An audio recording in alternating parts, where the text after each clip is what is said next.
October 7th happened now, and I knew what had happened exactly in Israel because I'd seen it in Sudan.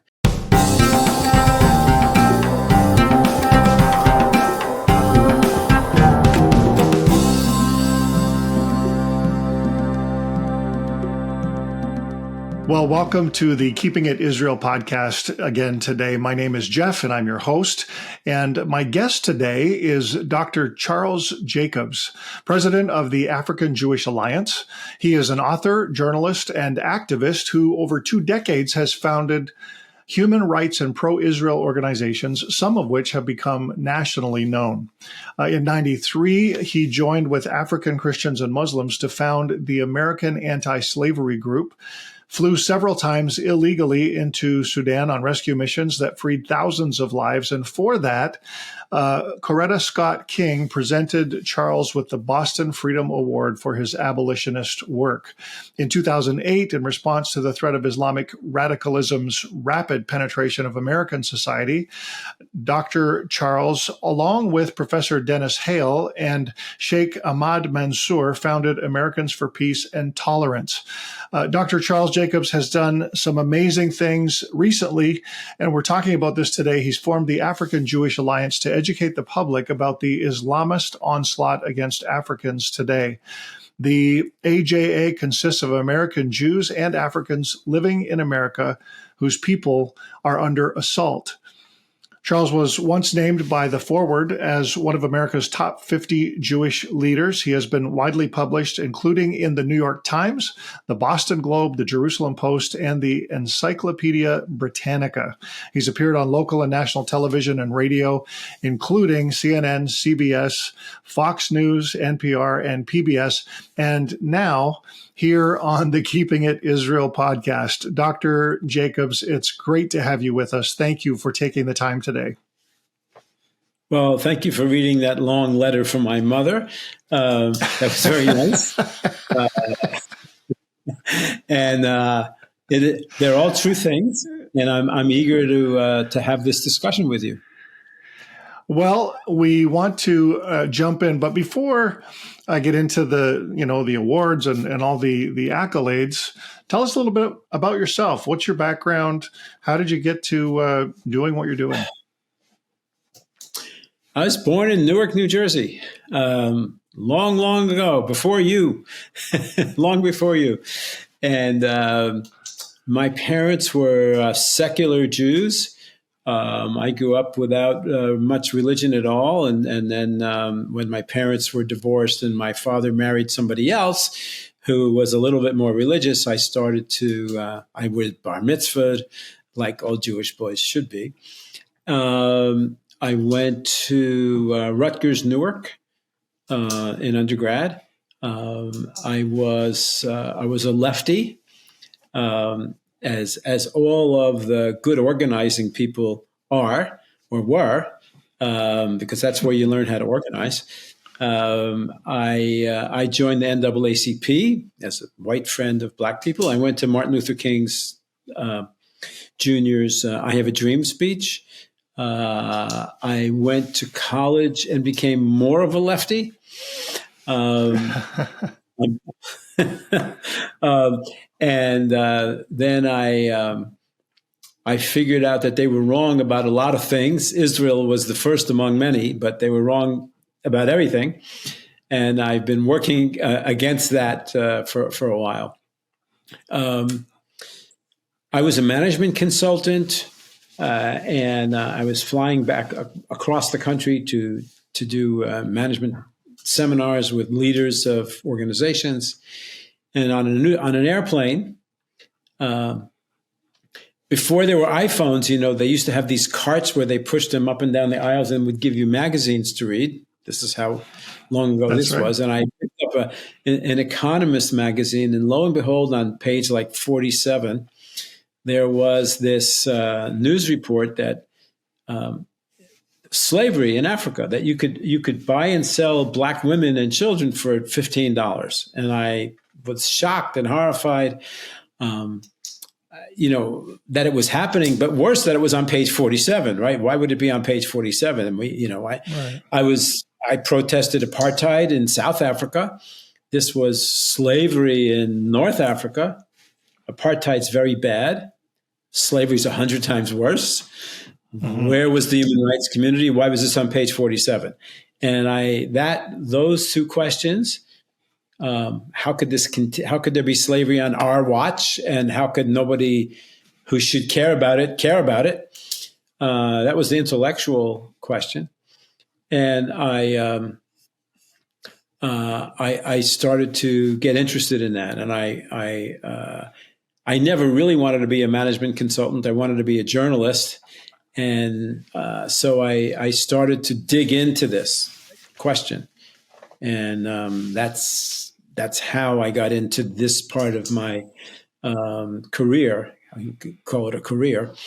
Before that, I had been very upset about how Israel was being treated in the press. I helped form a group called CAMRA, the Boston branch of CAMRA, Committee for Accuracy in Middle East Reporting in America, which would criticize the news coverage. They're a fantastic organization, and they're needed now more than ever. Mm-hmm. And then I founded the American Anti-Slavery Group, along with Africans. One from Mauritania, actually. This was Africans in Mauritania have been converted to Islam, but they don't want to be Arabized, and they're seen by Arab Berbers who run the country as less than human, even though they're not supposed to do that because But in the West, racism trumps religion too sometimes, and it certainly did in Mauritania. And he and I, Mohammed Atieh, and I wrote a piece in the New York Times about you can buy and sell black people for $15. Oh my gosh, right? And that catapulted us into our organization, and lots of people came, and we began trying to free slaves when nobody else would do it. Right. That's important. So that's how I got started. I guess I've always a person who I'm kind of a contrarian, and I like to look at what most people think and say, really, is that right? Is slavery over? Is the human rights community really so virtuous that it won't act across the board, but only when it thinks that white people are doing bad stuff, which is the key to understanding what they're doing? So I get, my hackles get up, and I get annoyed, and I take action. So we were very successful in Sudan, where Sudan was Africa's biggest country. In the north, it was Arab Muslims. And when the British left in 1956, they gave the country to them. In the south were black African Christians, and they got nothing. And they got to be dominated by the Islamists. And there were several wars because they wanted to impose jihad. By jihad, they wanted to impose Islam on the Christians in the south. They killed 2 million people during the First War. And Christians call this the hidden Holocaust because nobody really intervened or cared or knew about it. And that's a key point that I want to keep making, is that people who call themselves human rights activists, at least in these big established groups like Amnesty International and Human Rights Watch, they're there because they're decent white people who want to say, I'm not a bad white guy, so I'm going to signal my virtue by pointing to all the bad things that white people do. And that's going to, for me, that solves the psychological problem of white guilt, of I'm not bad and all that. But when they see evil done by non-whites, this is a problem for them because it's not their program. That's not what they joined it for, or especially when they see evil done by Muslims, and you're not supposed to say, because they're a protected class in America, you're not supposed to say anything critical about anything Muslims have done, or even Muslim societies have done, or even radical Muslims have done. So it's mum's the word. And so that sacrifices Wow. the victims of jihad. And I was annoyed at that because I got to know the Africans. I joined up with a Christian group who are the heroes of the story, Christian Solidarity International, led by an incredible saint of a guy who's too humble. If he gets mad at me when I say that. His name is John Eibner. And we figured out a way to buy back the slaves. We would pay off Arab retrievers with money collected from America and from Europe to go back up north and take these slaves that had been taken from the raids in the South and bring them back. So the raids. October 7th happened now, and I knew what had happened exactly in Israel because I'd seen it in Sudan. I'd seen it 20 years ago in Sudan. I talked to survivors. These are Black Christian girls, mostly, and women, because the men were all killed. And what happened on October 7th to my people had happened to Black Christians in Sudan, exactly the same. Militias would, screaming Allah Akbar, storm into villages, shoot the men, capture and rape and burn people in front of each other, and torture. And I mean, I can tell you conversations I've had with through Dinka translators with the girls in Sudan. It's just like what happened to the Jews. And they would take them captive, and they would make them slaves, and they'd be sex slaves and concubines and all of that. So I knew when October 7th happened that this had happened before. Wow. This is an incredible body of work, and you were the recipient of the Boston Freedom Award, and given that by Coretta Scott King, Martin Luther King's widow, in September 2000. Was that award specifically for your work in the Sudan? Was it for a larger body of work, and why was it given to you? Tell us a little bit more about that. Well, the Boston Freedom Award this was the first year it was given, and there were a lot of people who were considered to be awardees. Somehow, I don't know, the story that you flew into a war zone and that you helped retrieve Black slaves was pretty dramatic. And so I won it, and they got her to bestow it upon us, and it was like a really, it was a blessing to us, and it was important for the movement. I mean, it was important for the movement. And I was chosen because I had led this movement to go free slaves. And everybody thought that slavery was over, right? But this is chattel slavery. This is the same, pretty much the same kind of slavery that we, experienced in America, where one person owns another person. It's not just sex slaves who are used for a little bit and then thrown out. It's not just... there are things that look like slavery, look like chattel slavery, and are horrible, but they're temporary. So this incredible work that you've been involved in, I ask this question a little tongue in cheek, but have you solved the problem, or is slavery still a big problem in the world today? Well, we did solve a big problem in Sudan because. As I said, they had killed millions, and they had enslaved hundreds of thousands of people. And when President George Bush, when he found out about this through his church, he forced the government of Khartoum to allow the people in the South a plebiscite, a vote, on whether they wanted to stay connected to Sudan or leave. And they voted 99.9999% to leave, and that became the world's newest country, South Sudan. And there are no more slave raids there now. Right. So South Sudan is its own country. It's got a lot of problems because when all of the here's a nice thing about Israel. This kind of just came out. It was not known. But when the blacks were assaulted by the Muslims, by the jihadists in the South, the Israeli Mossad helped to train the black resistance. And they sent in arms, and they sent in trainers, And there are pictures of African tribesmen holding up this little Jewish guy on there, hooray, hooray. And I was very proud of that. I'll always be very proud of that. And it wasn't supposed to be known, but it leaked out. All right, they did that. So we haven't solved the problem of slavery around the world. So when the South united there's so many tribes in Africa and in Sudan, and they don't speak each other's language so well, and they're easily dividable. That's how come the Arabs were able to take so much of Africa so quickly when they started right after Muhammad.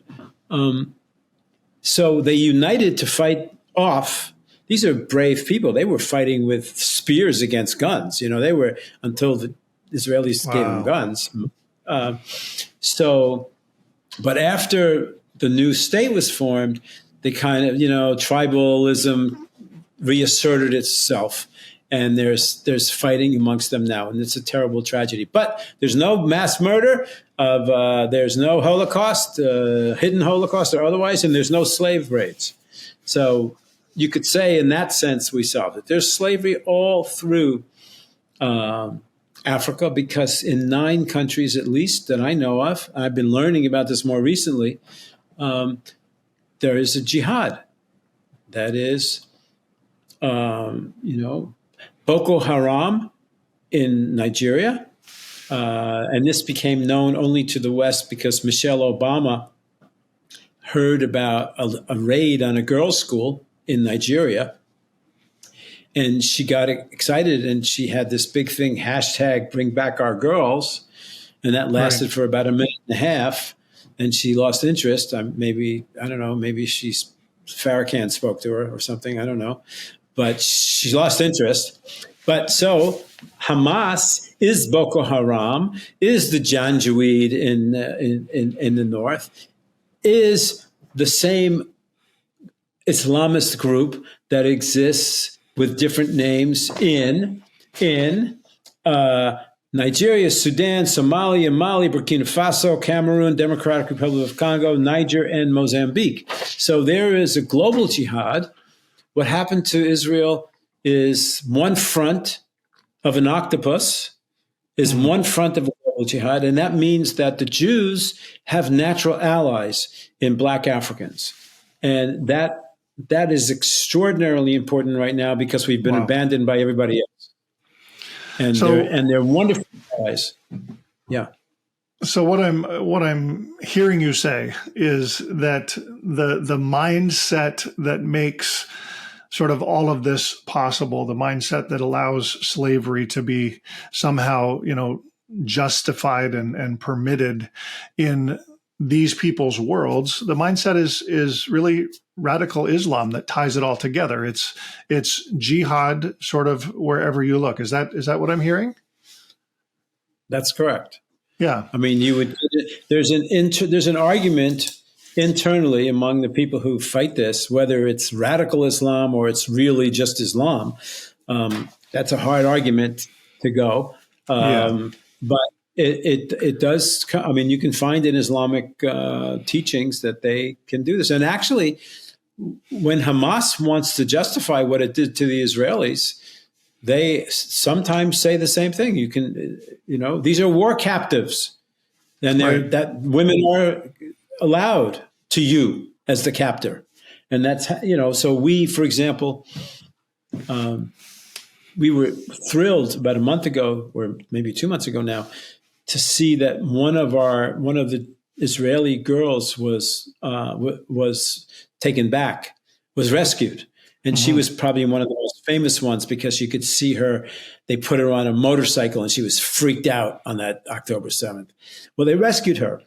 Yeah. But they didn't rescue Leah Sharibu. Leah Sharibu is a Christian Nigerian girl who they took in the same way, who they took in Nigeria. Boko Haram took her, and her poster's not anywhere, right? You see the Jewish poster.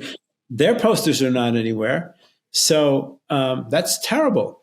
And we have to change that. And I'm working to knit together an alliance between victims of jihad. This is a question that I was going to ask. What compelled you to to form, I should say, the African Jewish Alliance? And I'm hearing the answer as you're speaking, but just expand on that a little. Sure. I have a very good friend. His name is Simon Deng. He is he's a Shilluk tribesman from South Sudan, and he was enslaved as a little boy, and he escaped. And I've been working with him for over 25 years. When October 7th happened, and my daughter from Israel called me up, she made Aliyah, she called me up and she told me on October 7th what had happened, and I freaked out. The next phone call I got was from Simon Deng, who lives in New York now. He says, Charles, we have to go to Israel.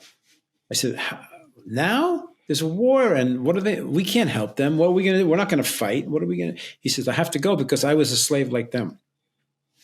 And as a Christian, I have to go and I get a little teary. As a Christian, I have to go and embrace these people. So we flew into Jerusalem, flew into Ben Gurion. We met with Natan Sharansky, the Jewish hero. And then Simon went to meet the families of the hostages. And he walked. There's a small South Sudanese community in Israel. They walked with him from Tel Aviv to Jerusalem. That's a long walk. And they were walking on the main road. These huge black guys, and I don't know if Sudanese are very, very black. They're very beautiful, beautiful, black. And there they are walking down the highway wrapped in Israeli flags. And traffic stops, and he explains to them, I was a slave like you. I came here to stand with you. So that is an amazing thing. And he just was in New York a couple of days ago in the streets of New York, standing with Jewish people on a bullhorn, telling a story. So what made me do it? Part of it is practical. Jews need black allies. We've been abandoned by the left ones, right? I can talk about that and why that happened, but we need black and it's moral. So it's practical and it's moral, and because we need to stand with other people who are the natural allies of ourselves, other victims of jihad, and so that's why I did it. Yeah. So I concur with you there. Practical and moral. I like those. I like those two words. Most of the rhetoric can tend to be political when people are criticizing Israel, when people are talking about what's happened. We're talking about the response and so on. But as someone who just a few weeks ago went and viewed 47 minutes of footage from Hamas, GoPro cameras and iPhones, and from hostages' phones, and as someone who has seen that stuff, number one, I will forever be marked by that. I'll never be the same for what I viewed. But also, I recognized about 10 minutes in, after listening to how many times I heard the phrase Allahu Akbar, and seeing the violence and the evil and the diabolical, maniacal laughter of those who were perpetrating these things, I recognized very early in the footage that this was not political. This was not about land. This was not Palestinian versus Jew. This was, in my estimation, good versus evil, or in that case, evil being perpetrated against good. And that moral distinction for me is one of, I think, the most poignant ones. And I'm interested to hear, because I mentioned about hearing Allahu Akbar all through that footage. make the connection again for us between jihad and what happened on October 7th. How similar is it to what's been seen in other places like Sudan? And when you interview people, survivors of the raids happening in places like Sudan, what are the similarities and what do we learn? Well, first of all, I in a way, I'm glad you saw that film. In a way, I'm very sad you saw that film, because you will not be the same person. No. And you won't. You can't unsee those things. You can't unsee those things. So let's understand what jihad is. So according to Islam, the world is divided in between two realms: Dar el Harb and Dar el Salam. Dar el Salam is the world of peace, the realm of peace, and that includes all of the places that Islam it rules and dominates. Dar el Harb is the realm of war, and those are the regions where Islam has not yet come to dominate. A jihad is pushing the line. The jihad goes from where they don't dominate to where they do dominate. And you can call this radical Islam, or you can call this traditional Islam, or you can call it whatever you want to call it. And that's a debate that no one's ever going to settle. It impels people to take over the land for Allah. And you might know that according to Islam, any land that once was ruled by them and was reconquered must be taken back. And so Osama bin Laden kept saying about Andalusia, Spain, southern Spain, has to be taken back, because it was once, right? They had the conquest, and there was a Spanish guy named El Cid who did the Reconquista, who took it back, right? Well, according to Orthodox Islamic doctrine, that must be recaptured. Well, Israel is in the same position, right? Because they ruled Israel through conquest, right? And now the Jews took it back, took our land back, because we were there before them, right? Much before them.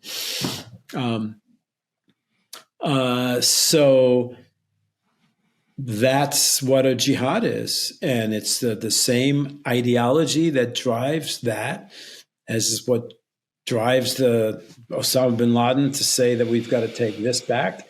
The India-Pakistan conflict is the same kind of a conflict. What's going on in Africa is an expansion of Islam. Islam started out as a dot in Saudi Arabia, and a couple hundred years later, it took over all of Africa through jihad. And they will tell you that all the Africans just they just fell in love with the religion of Islam, and they just converted by themselves. That's pretty much of a tall tale. So America is, just yesterday, protesting Bibi Netanyahu's appearance in Congress. They were spray painting the Liberty Bell. They were spray painting, and what they said was, Hamas is coming. So Hamas is Boko Haram, is Janjaweed, is ISIS, is Hamas is coming. So America, beware. And Americans, like all countries that have become prosperous, fat and happy, they would rather throw some raw meat over the wall and hope that the other guys are going to be happy with the raw meat. And this time it's Israel. They're throwing over a lot of them.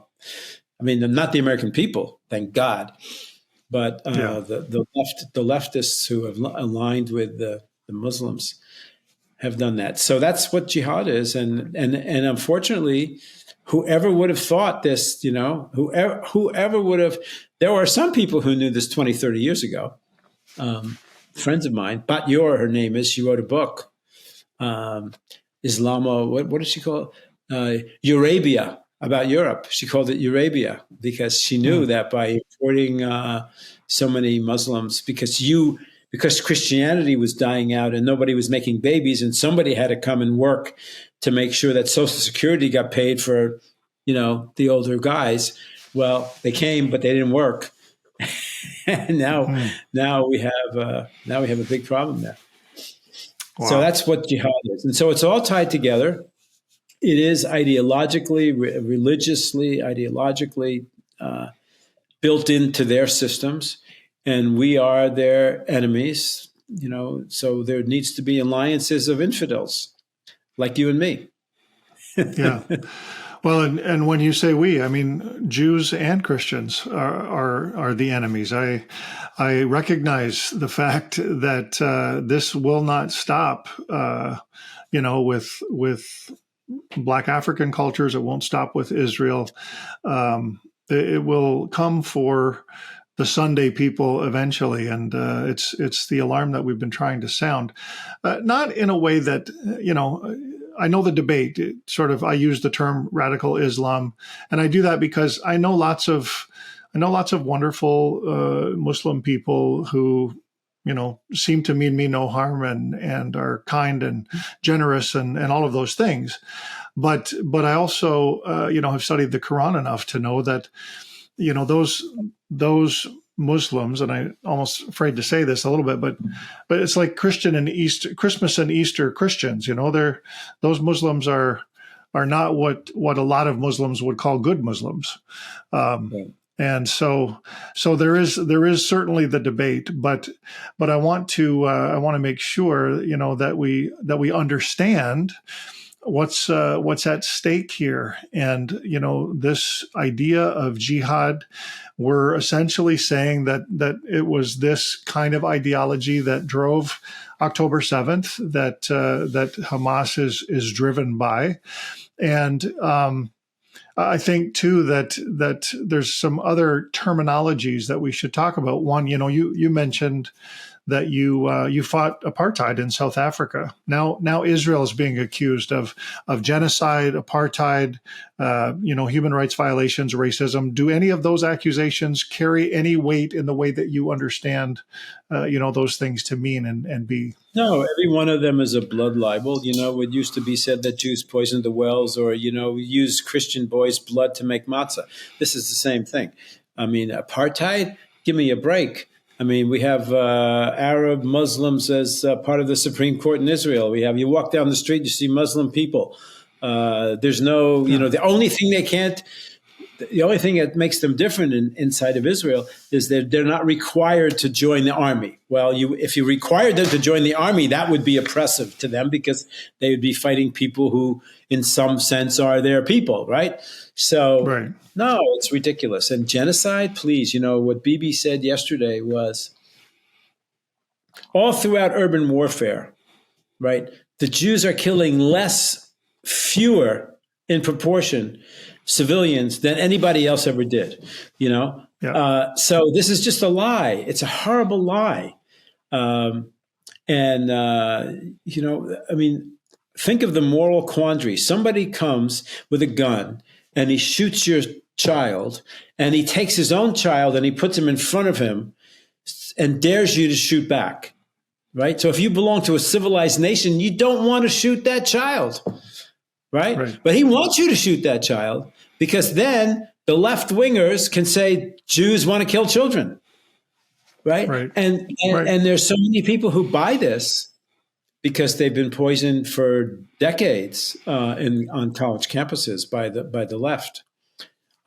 So we're really in a hard spot. And I have to say to my Christian friends, you guys gotta wake up for yourselves. If not for us, you should, but for yourselves, it's coming. And I understand why people don't want to have these thoughts, because if you have these thoughts, people like you and me, we have a hard time sleeping. Life isn't so pleasant so much. I'd rather, it probably won't happen. Big mistake. Yeah. And I think any kind of normal person wants to walk a line between sort of optimism and pessimism that's realistic enough to know that that the bad could happen, but also, optimistic enough to know that there's still a bright future, and that if we wake up and understand what's going on, we can do what we can to prevent this. Work like you've been involved in for so many years. How important is it, and why is it so important for the West to understand this concept of jihad and what could be coming? Talk just a little bit about that. Well, everybody remembers in World War II when it was, Churchill versus Chamberlain, right? So Yeah. if you have clear eyes and you look at things reality-based and you don't make yourself delusional with hope, you shouldn't place hope in what other people might do. You should place hope in your own strength and your own faith. That's where optimism should come from. So they hit us on 9/11. We had the big debate in America. Is this Islam? Is it a couple of guys? Is it extremist? Is it this? What can we do to stop it? Do they do this because we did something bad to them that we could change? All of those reasons not to say to yourself, my goodness, we better gear up. Because you don't want to gear up. You have a nice life. Who wants to gear? Like the military budget. Who wants to buy guns? Gosh, we could buy computers instead. And it's a normal thing. It's this normal cycle of civilization where you start out, you're a barbarian and they're a barbarian. You beat them, you become a little more civilized. You're a little more civilized. You get fat and happy, and these guys are still barbarians. And you don't want to think that you got to do all that again. You want to think all cultures are the same, right? All mothers want the same for their children. Yeah. So, it's just too bad. And I've been in this for 35 years, and I'm convinced that arguments and logic and data and facts are not going to win people away from their comfort. It's only blood in the streets that makes them move. And that's sad. Because we tried so hard to get there before the blood on the streets, but so far, sad, and also frightening as to what may come. Is there anything that we can do, to actively prevent this in the West? Yeah, so I'll give you a list of things. So first of all, stop smoking whatever you're smoking to make you think that the world is going in a good direction. Start to look around. I mean, start to join groups like mine and yours, and listen to you and listen to me and listen to other people who have these messages. There's wonderful. Listen, with the internet today, the mainstream media can't poison us all. We got a way to get through it. And so there is really, really good scholarly pieces about this, things you can learn, things you can join, things you can fight about in your local. I see there are parents groups around the country fighting this woke, progressive, poisonous curricula in the schools that, it has a lot more than the Middle East in it that's bad. And we know that's, the gender stuff and the this and that. But they're teaching in the schools that there's only two kinds of people. There's oppressors and oppressed. And the oppressors are white. And the oppressed are not white. And guess what? The Jews this time are white. We're white, right? Last time they killed us because we weren't white. But what that means is that every white person is a racist by definition. This is crazy. Yeah. And every person of color is innocent of anything he's ever done because it never was his fault. So no one is accountable and no one has to struggle. I think it was Solzhenitsyn who said that, good and evil go through every soul. And what makes the world better is the struggle of a good part to defeat the bad part. Well, if woke ideology is teaching you that that's not true, oh my God, where are we headed for? So there's lots of people should get involved in the battles, and they should not sit back on their hands. And also don't think that there's people going to take care of this for you. I can tell you that the Jewish community leadership has been appallingly awful in responding and defending us. And I actually just wrote a book about that. And it's called Betrayal, the Failure of American Jewish Leadership. Me and Alan Dershowitz and a few other people wrote that. And it's a map of how and why the people who were supposed to be the best at publicity and the best at organizing completely failed and got ourselves into this dark corner because of our leadership. That's another topic. But so people should listen and act, and they should not act. It's not moral to sit back while other people suffer. Mm-hmm. Yeah, I agree. We're grateful for the opportunity that we've had to do what we can do in some small ways. Very privileged to be able to have met a couple of the families of the hostages, and able to to see the footage as well, the gift and the curse of that. It's unbelievable to me that people so soon after October 7th were already denying. And I think that's the reason I was so motivated to see the footage. I wanted to be able to tell people, look, it happened. Like I've seen it happened. And we can't be saying that, this stuff didn't occur. That's a bit of an aside, but Dr. Jacobs, I want to say thank you so much for taking this time with us today. And before we conclude, and I hope we have lots of other conversations, because I know we just sort of got the tip of the iceberg this afternoon. But before we finish, tell our listeners, tell our viewers how they can find out more about the work that you do and how they can get in touch with you if they want to do that. So my email, if you want to write me individually, is Charles Jacobs, my name with an S on Jacobs, Charles Jacobs 123@gmail.com. If you want to see the work of the African Jewish Alliance, you go to www.africanjewishalliance.org. No hyphens, no dots, just one long word, African Jewish Alliance. If you want to see other work that I've done about the failure of Jewish leadership, about radical Islam, you can go to Peace and Tolerance, one word, peaceandtolerance.org, and you can see that. If you want to see how Christians led us to free the slaves of Sudan, you could go to abolish, the letter I, abolish.org, and you'll see things. It's not as bad as what you saw. It's not like that, but you'll see how we freed slaves.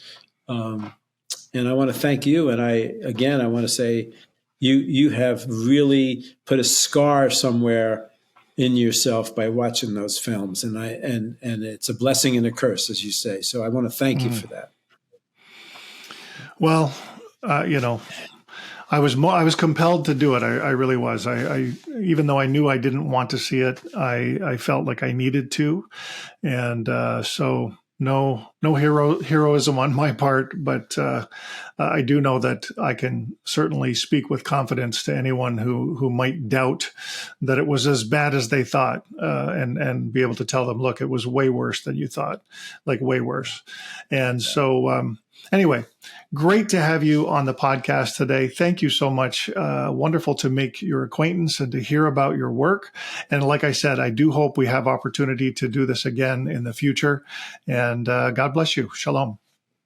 Thank you. Shalom. Thanks for watching. You can listen to this entire podcast on your favorite audio podcast platform. Find the link below. And while you're at it, don't forget to click subscribe and follow us on Facebook, so you can stay connected to First Century Foundations.